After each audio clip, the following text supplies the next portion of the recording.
I fully accept that Jesus would have been under the microscope here by the religious leaders. We know, don't we, that there was almost like a scouting party that had been sent out to watch him. And now we've got some more of these guys. So we've got this picture of this itinerant rabbi moving around in different settings. He's been down by the river's bed getting baptized. He's been eating with sinners, obviously, in a house. He's been at somebody's house teaching, and he's had a paralytic drop through the roof on top of him. He's wandered around. He's cleansed a leper. He's been praying and preaching in a deserted place. He's been at Simon's house. So there's all of these little snapshots of where Jesus has been. And now we sort of caught up with him as we're zoomed in on him wandering through a cornfield or a wheat field. And the Pharisees are still dogging him. Yeah. You know? Also, it has to be said that we will artificially be ending here because of the chapters. Of course, the original one wouldn't have had them because it rides into the synagogue with the man with the withered hand. But in the modern versions, that's chapter 3, which we'll do another episode on.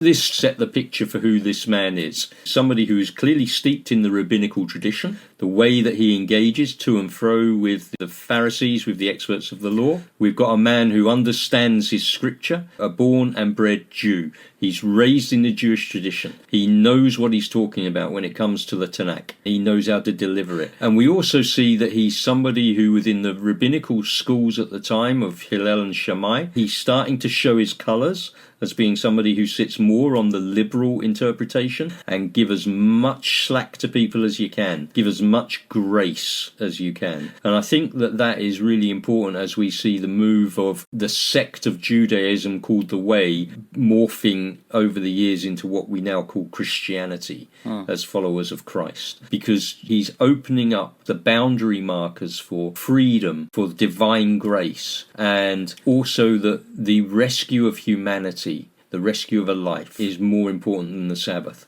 John 3:16, for God so loved the world that he gave his only beloved Son, that whosoever believes in him should not perish but have everlasting life. So what you're looking at is Jesus already sort of stretching out this huge extension of grace. What was shown to Israel in the release of the nation from slavery in Egypt, the honouring of the Sabbath, I think we're getting a hint of Jesus pushing out now into the future and the time yet to come with redemption, reconciliation, which will be revealed to the Apostle Paul and only to the Apostle Paul through the divine revelation of Jesus, the risen, ascended Christ. He's highlighting the gift of grace from this, which is being drawn out of the understanding of the law, if you are willing to interpret it liberally, which I think we should do. And that's the end of chapter 2.